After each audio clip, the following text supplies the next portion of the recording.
कहीं ना कहीं अब खत्म हो रही है जो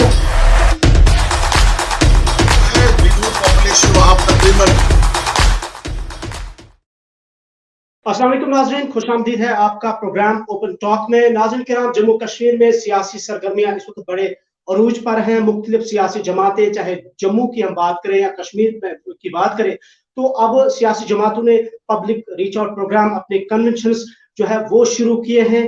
क्योंकि अब जो है इस बात का साफ इशारा है, इंडिकेशन है कि जम्मू कश्मीर में ये आने वाले असेंबली इंतखाबात की तैयारियां हो रही है। हालांकि पहले ही होम मिनिस्टर ने इस बात का ऐलान भी किया है कि पहले डिलिमिटेशन कमीशन का जो अमल है, प्रोसेस है, वो मुकम्मल होगा, उसके बाद इंतखाबात होंगे असेंबली के और उसके बाद स्टेटहुड को रेस्टोर किया जाएगा। तो बहर क्या 5 इस महीने की 20 तारीख को नई दिल्ली में डिलिमिटेशन कमीशन की मीटिंग होगी और इस मीटिंग के लिए जम्मू कश्मीर के सभी 5 जो लोकसभा के जो मेंबर पार्लियामेंट है उनको पैनल की कार्रवाई के लिए मदऊ किया गया है, इनवाइट किया गया है। और कश्मीर से, चूंकि आप जानते हैं कि नेशनल कॉन्फ्रेंस के एमपीज हैं और नेशनल कॉन्फ्रेंस के सीनियर लीडर और member parliament retired justice Hasnain Masoodi साहब, जो कि डिलिमिटेशन कमीशन के एसोसिएट मेंबर भी हैं। और पहली मीटिंग जब हुई थी तो नेशनल कॉन्फ्रेंस ने बाइकआउट किया था, लेकिन अब चूंकि इन्हें फिर से इनवाइट किया गया है, क्या नेशनल कॉन्फ्रेंस आज की इस मीटिंग में शिरकत करेंगे? इस हवाले से हमें ज्वाइन कर रहे हैं नेशनल कॉन्फ्रेंस के सीनियर लीडर और मेंबर पार्लियामेंट हसनैन मसूदी साहब। बहुत शुक्रिया मसूदी साहब, हमें ज्वाइन करने के लिए। हम आपका खुशामदीद कहते हैं प्रोग्राम में। बहुत शुक्रिया जी। मसूदी साहब, सबसे पहले हम आपसे ये जानना चाहेंगे कि आपको जो इनविटेशन है 20 तारीख को जो डिलिमिटेशन कमीशन की मीटिंग है दिल्ली में, क्या ये इनविटेशन कब मिला आपको, ये दावतनामा? और साथ में ये बताएं, क्या इस बार नेशनल कॉन्फ्रेंस इस मीटिंग में शमूलियत करेगी, क्योंकि आपने पहली मीटिंग में बाइकआउट किया था? देखिए, इनविटेशन हमें मिली हुई है। दूसरी बात मैं वाजे कर दूं कि पिछली मीटिंग का हमने बाइकआउट नहीं किया था, बल्कि हमने तहरीरी तौर पर जो हमारे तहफ़्फ़ुज़ात थे, हमारे रिजर्वेशन हमारे थी, उनसे कमीशन को बाखबर किया था। और हमने कहा था कि एक जो कमीशन है ये एक रिऑर्गेनाइजेशन एक्ट के तहत अपनी कार्रवाई पर अमल लाएगा। और चूंकि रिऑर्गेनाइजेशन एक्ट को चैलेंज किया गया है सुप्रीम कोर्ट में, 10 से ज़्यादा जो अर्जियां हैं उसके खिलाफ दायर की गई हैं, और अब कॉन्स्टिट्यूशन बेंच ये देख रहा है कि क्या ये जो एक्ट है, जो कानून है, क्या ये आइन के मुताबिक है या नहीं मुताबिक। तो बेहतर ये रहेगा कि सुप्रीम कोर्ट के फैसले का इंतज़ार किया जाए, क्योंकि सुप्रीम कोर्ट के फैसले का इंतज़ार किए बिना इस कानून को बरोकार इस पर नहीं लाया जा सकता है और अमलाया नहीं जा सकता। वो हमारी तहरीरी तौर पर हमने ये जो तहफ़्फ़ुज़ात थे, इन तहफ़्फ़ुज़ात से बाखबर किया था जी। ऐसे ये जो बाइकआउट वगैरह की वो बात नहीं थी, और हम उसी के जवाब के मुंतज़र थे। तो आपकी बार जो आप कह रहे हैं कि आपकी बार जो इन्विटेशन मिली है, हाँ ये सही है कि 20 तारीख को मुकर्रर है इसकी मीटिंग 11:30 पर सुबह। तो जनाब, पार्टी जो है, पार्टी की जो क़यादत है वो इसके बारे में इस पर गौर करेगी। जैसा कि मामूल है, हर एक पार्टी में एक होती है, हायरार्कीज होती हैं, और एक कमेटी कोर ग्रुप वहाँ पर इसका बगौर जायजा लिया जाएगा, और उसके बाद ही को जो भी फैसला होगा वो किया जाएगा। लेकिन एक बात और भी मैं कहूँ आपसे कि जो हमने तहरीरी तौर पर अपने जो तहफ़्फ़ुज़ात थे, रिजर्वेशन थी, उससे बाखबर किया था कमीशन को, लेकिन उसके बाद कमीशन ने वादी का दौरा भी किया, जम्मू भी आए, वादी का दौरा भी किया, और कई एक जो डेलीगेशन कमीशन से मिले।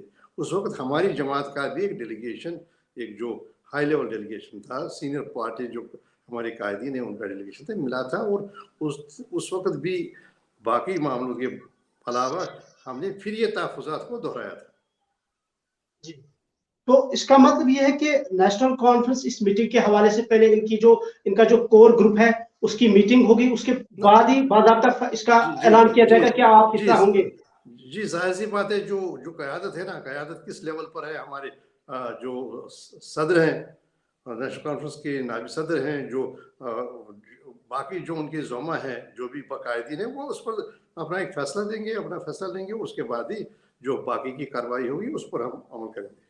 ज़ाती राय अगर हम मसूदी साहब की जानना चाहेंगे कि क्या लगता है आपको कि ये वक्त की जरूरत है कि इस मीटिंग में नेशनल कॉन्फ्रेंस जाएं, जो 3 एमपीज हैं?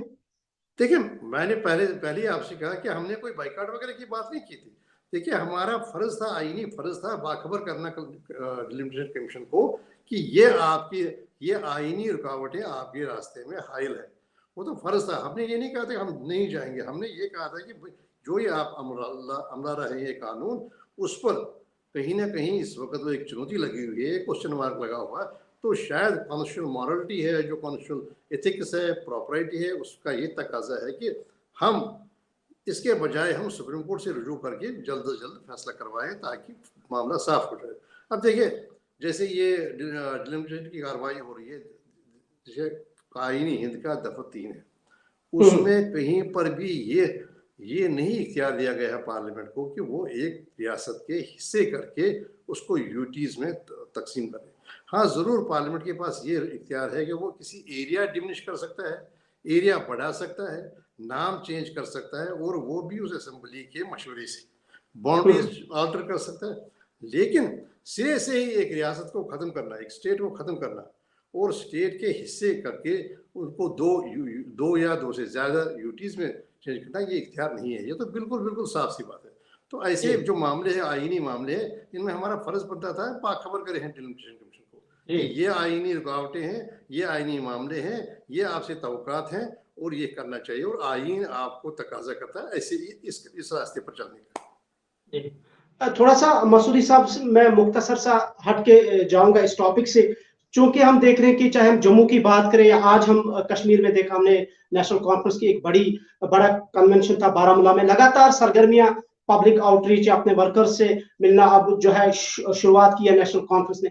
क्या इसका मतलब ये है कि अब नेशनल कॉन्फ्रेंस आने वाले इंतखाबात के हवाले से जो है इनकी जो तैयारियां हैं वो शुरू हुई है, अब वो लोगों के साथ या अपने वर्कर्स के साथ उनकी रीच आउट शुरू हुई है, ये उसी का एक उसी चीज को जाहिर करता है? देखिए जनाब, बात यह है कि नेशनल कॉन्फ्रेंस एक तहरीक है, एक अवामी पार्टी है और सियासी मंजरनामे पर पिछले 70 साल से इसका लोगों के साथ बिल्कुल करीबी ताल्लुक है, और जो भी मामलात हैं, लोगों की परेशानी हैं, लोगों के मसाइल हैं, उन मसाइल की सत्य अव्वल में जो उनका तदारक करने का अमल किया जाता है या कोशिश की जाती है, काविश की, तो नेशनल कॉन्फ्रेंस की तरफ से होती है। उमंगों की तर्जमान है ये, और एक ट्रस्टी है यहाँ की सियासी जो भी तमन्नाएं उनकी, तो जाहिर सी बात है इसका ज़्यादा इंटरेक्शन होता है अवाम के साथ, और अवाम भी जोक दर जोक इस तंजीम की क़यादत को सुनने के लिए आते हैं। ये आज ये सिलसिला नहीं है, ये पिछले आप देखते हैं 70 साल से। और अब आगे क्या हुआ, देखिए जब तक अब शुरुआत होगी, देखिए अब तक क्यों नहीं हुआ, क्योंकि कदगन लगी थी, और अब भी आज की तारीख में भी बड़ी पाबंदियां हैं, बड़ी कदगनें लगी है। तो ये थोड़ा सा जो वर्कर्स को बाहर आने का जो एक मौका मिला, तो उससे जाहिर सी बात है कि एक अमल शुरू हुआ ताकि लोगों के मसाइल सुने जाएं, अपना व्यू पॉइंट लोगों को सुनाया जाए और एक इंटरेक्टिव एक मामला हो जाए। मसूदी साहब, कल फारूक अब्दुल्ला साहब ने जम्मू में भी कहा कि अब इस वक्त जो है मौजूदा दौर में सबको इत्तेहाद और इत्तेफाक की जरूरत है, लेकिन कई सारे सियासी मुबसरीन का कहना है कि यहाँ पीएचडी पहले ही बना है, और इस बयान से पीएचडी कहीं ना कहीं कॉन्ट्राडिक्शन में आता है कि अगर पहले ही पीएचडी का मकसद यही था कि एक ही प्लेटफॉर्म पर सभी सियासी जमातें आए, तो क्या वजह बनी कि अब फारूक अब्दुल्ला साहब कहते हैं कि इत्तेहाद और इत्तेफाक की जरूरत है? क्या इसका मतलब यह है कि अब जो पीएचडी की रेलिवेंस है या उसकी जो इंपॉर्टेंस है या उसका जो मकसद है वो कहीं ना कहीं अब खत्म हो रहा है? नहीं, बिल्कुल नहीं, बल्कि वो ज्यादा मुस्तकम हो गया। देखिए जब से ये किसानों की जो जो ज़री कवानीन थे ये वापस हुए, तो उससे और मुस्तकम हो गया। हम सब इकट्ठे हैं, मुत्तहिद हैं, इस बात पर मुत्तहिद हैं सब कि देखिए जो 5 अगस्त के फैसले थे, उन 5 अगस्त के फैसलों को आप मनसूख कीजिए, क्योंकि वही बिल्कुल वही उसी तरीके से ज़री कवानीन लाए गए थे, कानून आइन को दरकिनार करते हुए, जो मुखालिफ उसकी आवाज़ें थे उनको अनसुनी करते हुए, वो भी ऐसे ही हुए थे। उसका भी पार्लियामेंट में एहतजाज हुआ था, और यहाँ भी आपने आइन की परवाह किए बिना यहाँ पर भी आपने ये कानून बनाया, और हम 2 साल का जो हमारा तजुर्बा है, जो इससे कामयाब है कोई मिली नहीं, बल्कि उल्टी हमारी परेशानियां हो गई, परेशानियां बढ़ गई, दूरियां बढ़ गई। अब आप देखिए इसी हफ्ते का आप देखिए या इसी महीने का आप देखिए, अभी अवाइल में है दिसंबर में कितने एनकाउंटर हो गई, कितनी किलिंग्स हो गई। देखिए जो इतिहाद है वो इतिहाद मुस्तकम है। अब ये है कि इत्तेहाद में शामिल सियासी जमातें हैं, उनकी अपनी अपनी रीच है, उनके अपने वर्कर्स हैं, वो उनसे मिलेंगे। उसका ये मतलब कभी नहीं है कि अब इत्तेहाद इत्तेहाद नहीं है, मुस्तकम नहीं है, और वो अपनी उस रास्ते पर गामजन नहीं है जिस रास्ते पर वो पहले हुआ था। पहले दिन 4 अगस्त 2019 को पहले इत्तेहाद बना था, हम उसी पर कायम हैं। हम चाहते हैं कि मुल्क की भलाई इसमें है, क्या सर इसका मतलब ये है कि क्या हम कि वो फैसले जो है 5 अगस्त के मनसूख करके 4 अगस्त की पोजीशन बहाल की जाए, और उसके बाद मामला फहमी से और इफाम तफहीम से सब मामले हल किए जाएंगे। अब मसूदी साहब, क्या मतलब कहने का है, क्या हम इस चीज को ऐसे समझे जो आपने कहा कि यहाँ की जो भी पॉलिटिकल पार्टीज है मेन स्ट्रीम की, क्या इसका मतलब ये है कि आपका इशारा इस तरफ है कि सब एक प्लेटफॉर्म पर आए, एक जगह जमा हो जाएं? देखिए जिसकी कमिटमेंट इस चीज से है कि आवाम की उमंगें और आवाम की तमन्नाएं जो एस्पिरेशंस वो एड्रेस होनी चाहिए, जाहिर सी बात है हाँ, उन सबको इकट्ठे होना चाहिए। और हम सब इकट्ठे इसी वजह से हैं कि हम सबका ये मानना है, इस चीज़ पर भरोसा है, इस चीज़ पर अब कायम है कि भाई जो यहाँ का जो तशक्कुस है, यहाँ के जो हुकूक है ज़मीन के हवाले से, नौकरियों के हवाले से, उनका तहफ़्फ़ुज़ ज़रूरी है। वो नहीं आज ये आज की बात नहीं है, ये आज से आने वाले कल की बात है। यहाँ तक अगर हमारी ज़मीनों के हुकूक का तहफ़्फ़ुज़ न हो, हमारी नौकरियों का तहफ़्फ़ुज़ न हो, हमारी जो आइडेंटिटी है तशक्कुस है उसका तहफ़्फ़ुज़ न हो, तो जो भी होगा ज़ाहिर सी बात है उससे हम ये तवक्को करेंगे हर एक जो भी हो वो तो इसमें इस सब में शामिल हो जाए। उसमें जो डॉक्टर साहब ने जो बात कही है वो तो बिल्कुल खुलूस की बात है। जी सर, चूंकि आप जानते हैं कि 5 अगस्त 2019 के बाद अगर जम्मू कश्मीर के हवाले से बात करें तो सबसे बड़ी जो पॉलिटिकल डेवलपमेंट 24 जून को हुई थी, जब ऑल पार्टी मीटिंग दिल्ली में बुलाई गई थी वजीर आजम की क़यादत में। मसूदी साहब या नेशनल कॉन्फ्रेंस उस मीटिंग के बाद के आउटकम या को कैसे देखते हैं? क्या इस तरीके का कोई आउटकम आपको नजर आता है जिसको हम पॉजिटिव वे में देखें, या वो मीटिंग? जी बिल्कुल नहीं। जो 24 जून को ये तवक्को थी कि शुरुआत हो जाएगी आपस में एक बातचीत की, मामला आगे बढ़ाने की, बिल्कुल कोई पेशरफ्त नहीं हुई। मुझे कोई इसमें हार नहीं है मानने में, क्योंकि देखिए दूरियां बढ़ती जा रही।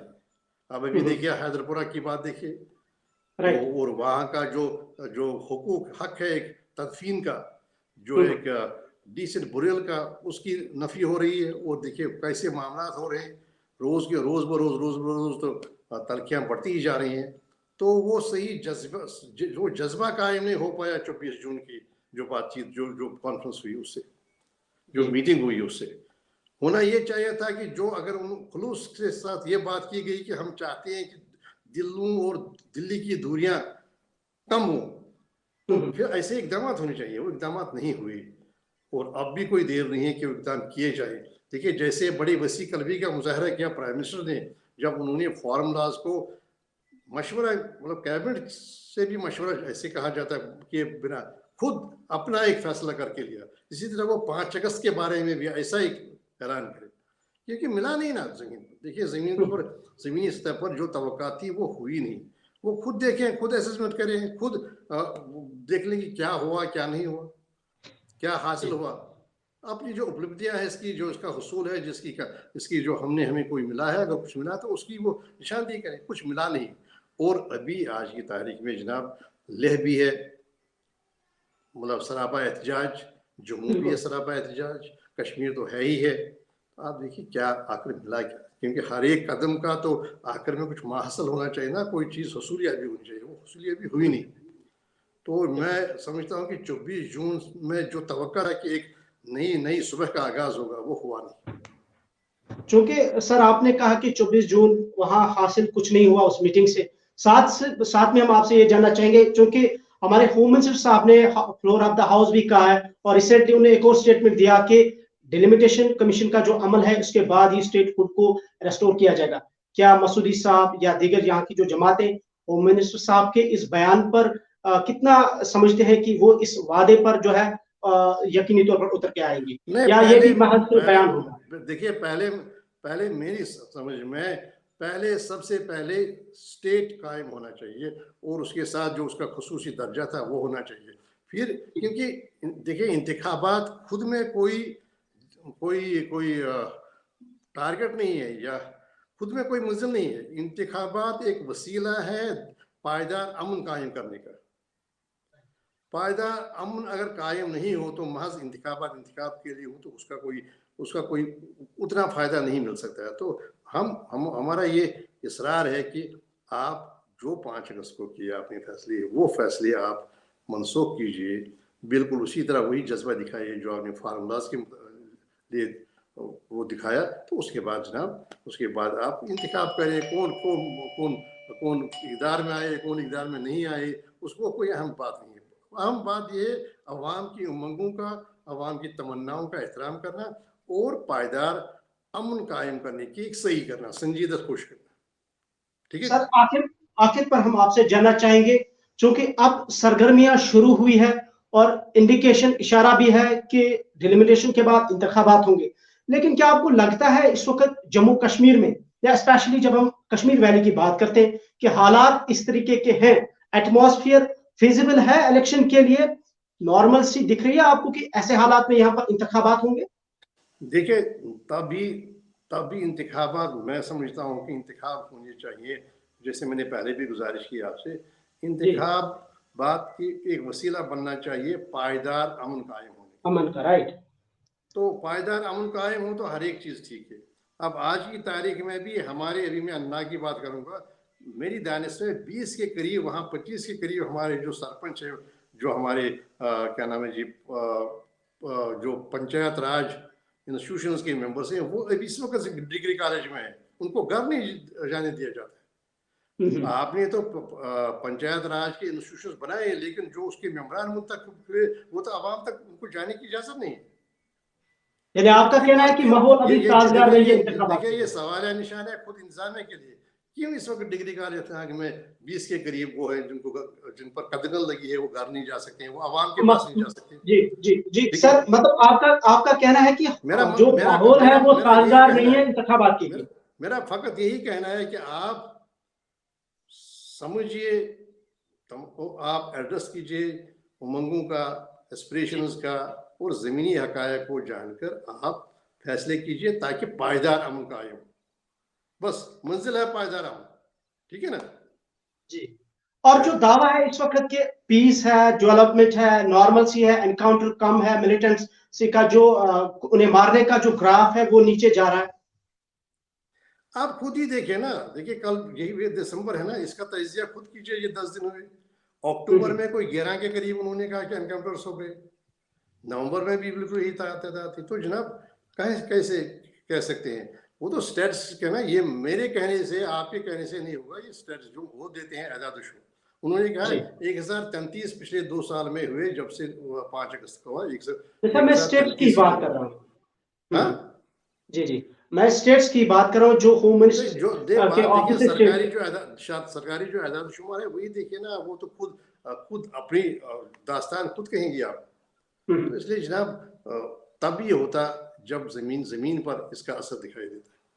ठीक है ना? तो हमारी ये उम्मीद है, हमारी यही तमन्ना भी है, तो हमारी यही काविश भी है, कोशिश भी है कि एक पायदार अमन हो, ताकि हम बिल्कुल सही सिमत में जाए, जम्मू कश्मीर लद्दाख सही सिमत में जाए, और ताकि कोई और ऐसी परेशानियां न हो दरपेश, जो परेशानियां जिनका आजकल हमें सामना है।